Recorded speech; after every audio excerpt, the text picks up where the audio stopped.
आराधना हो आराधना, खुदावन यीशु की आराधना, आराधना हो आराधना, खुदावन यीशु की आराधना, मुक्तिदाता की आराधना, शांतिदाता की आराधना, मुक्तिदाता की आराधना, शांतिदाता की आराधना, आराधना हो आराधना, खुदावन यीशु की आराधना, आराधना हो आराधना। परमेश्वर के धन्य नाम की महिमा हो। आराधनात्मक मनन की और आप सभी का बहुत ही विनम्रता के साथ स्वागत करता हूं।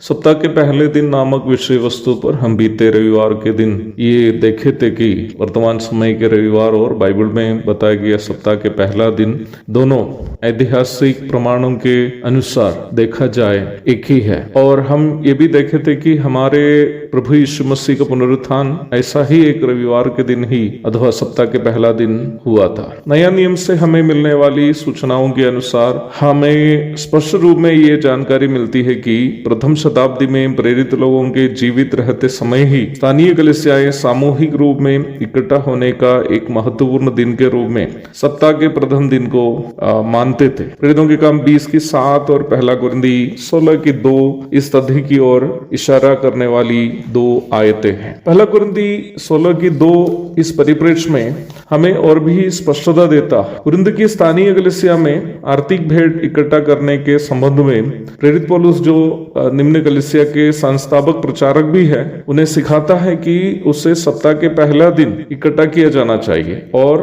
पहला कुरिन्थी 16 की 1 में पौलुस कहता है कि उसी प्रकार की आज्ञा पौलुस गलातिया की कलीसियाओं को भी दी हुई थी। प्रेरितों के काम 20 की 7 में सप्ताह के पहले दिन का महत्व के रूप में उसे रोटी तोड़ने के लिए अथवा प्रभु भोज का आचरण करने के एक दिन के रूप में लेखक लूका आलेख करता है। परंतु संदेह करने वालों को इस आयत पर संदेह करने का मौका भी है। क्या रोटी तोड़ने की सेवा केवल सप्ताह के पहले दिन ही कर सकता है? क्या कोई अन्य दिन नहीं कर सकता है? क्या प्रेरितों के काम 2 की 46 में ये नहीं लिखा है कि यरूशलेम में प्रतिदिन विश्वासी लोग घर घर रोटी तोड़ते थे?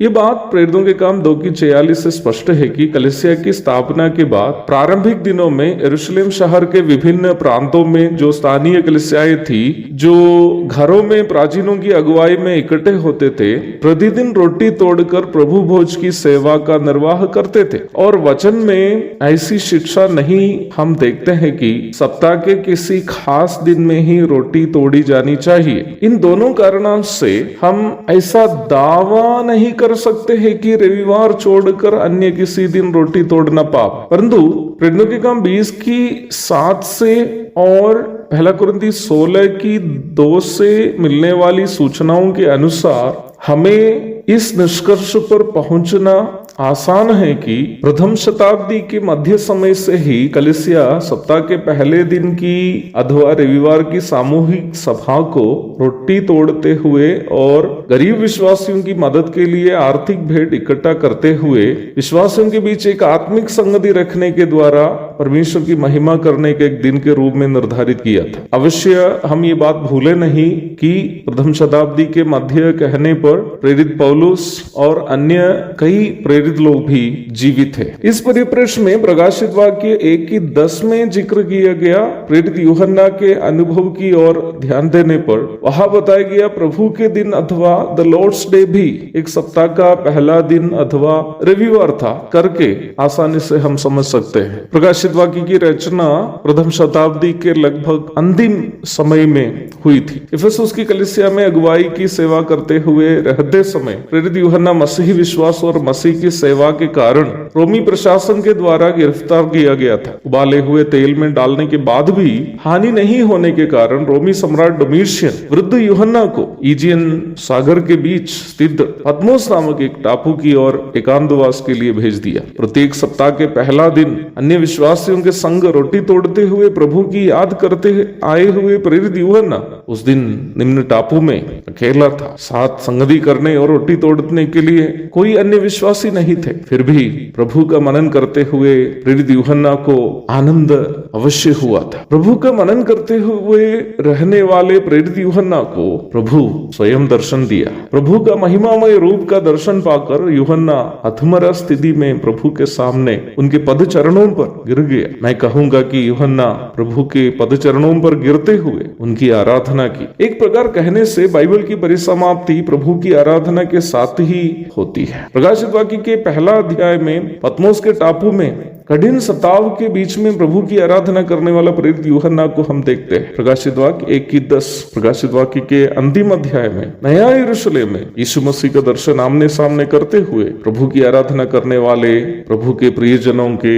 जिक्र करते हुए प्रकाशित वाक्य समाप्त हो जाता है। प्रकाशित वाक्य 22:4 पढ़िएगा। आज पुनः इस दुष्ट संसार में एक सप्ताह के पहले दिन में हम प्रवेश कर चुके हैं। प्रभु का दर्शन आत्मा में करते हुए रोटी तोड़कर प्रभु की याद करने और उनका धन्यवाद अर्पण करने के लिए, उनकी आराधना करने के लिए प्रभु एक और दिन, एक और सप्ताह के दिन हमें दान स्वरूप दिया है। प्रभु हम सबकी मदद करे कि हम रोटी तोड़ते हुए प्रभु की मृत्यु, उनके पुनरुत्थान, उनके दूसरा आगमन आदि की याद करते हुए हम उनका धन्यवाद अर्पण कर सके और उनकी महिमा का दर्शन करते हुए उनकी आराधना कर सके। सभी कष्ट, परेशानी एवं निराशा भरे दिनों के बीच सप्ताह के इस पहला दिन हम विश्वासियों के लिए आशा का एक नया किरण है। हमारा प्रभु जल्द आएंगे और हमारे सभी कष्ट और संकट समाप्त हो जाएगा और रोटी और दाखरस हमारे सामने से हट जाएगा। हम अपने प्रभु को आमने सामने देखकर उनकी आराधना